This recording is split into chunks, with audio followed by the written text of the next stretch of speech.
Hi friends, అందరికీ నమస్కారం. నిన్న వాన మస్తు వాన, నిన్న మొన్న వాన. నిన్న అంగడి చక్కగా జరగలేదు ఫ్రెండ్స్. నిన్న 3 గంటల రాత్రి మార్కెట్ పోయి కూరగాయలు తీసుకొచ్చినాం, కానీ చక్కగా అమ్ముడు పోలేదు. ఇవాళ పోతానే ఫ్రెండ్స్. ఇవాళ వాళ్ళు ముల్కనూరు వాళ్ళు కూడా వచ్చిండ్రు, అమ్ముకుంటాన్రు. నా మాటలు గట్టిగా వినబడతలేవని నేను మాట్లాడుతున్నాను ఫ్రెండ్స్.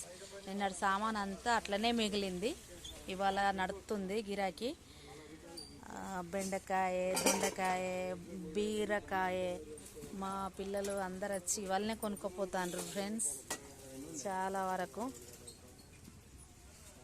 టమాటా కూరగాయలు కూడా నిన్న వాన ఖర్చుడు కూడా తక్కువనే వచ్చినాయి ఫ్రెండ్స్.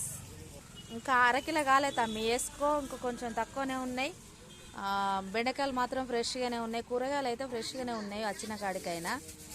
మా చిట్టి తల్లి కూడా ఇవాళనే తీసుకుంటుంది కూరగాయలు. తమ్ముడు కూడా ఇవాళనే వచ్చిండు.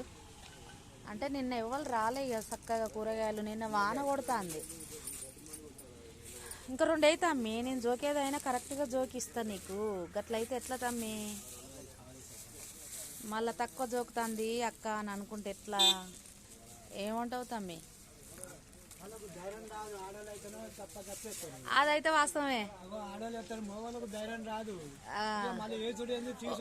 కొందరు ఎత్తారే మరి.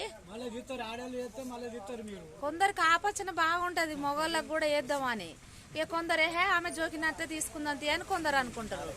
ఏమంటారు ఫ్రెండ్స్ మీరు? బాపు మాట్లాడుతాండ్రు, అది కరెక్టే అంటారా మీరు కూడా? నిన్న పోయే కూరగాయలు ఫ్రెండ్స్ ఇవి అలా పోతానే. 3 గంటల సుమారులో వాన కొట్టినా మంచిది అని తెచ్చినాం అన్ని. పోయినాం 3 గంటలకు పోయినాం. అటు నుండి ఇటు వచ్చేదాకా వానే గట్టిగా. మిర్చి ఏపాటి తమ్మి?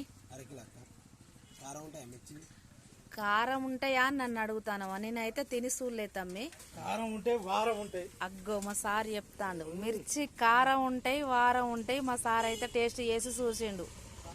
మా తమ్ముడు కారం ఉంటాయి అని అడిగిండు. వాళ్ళ బావగారు చెప్పిండు కారం ఉంటాయి వారం ఉంటాయి బామ్మర్ది, నువ్వు భయపడకు, కాకపోతే పైసలు కూడా తీసుకొని బామ్మర్ది అన్నాడు. దీనికి వీడియో సాక్ష్యం ఇది. Boy friends.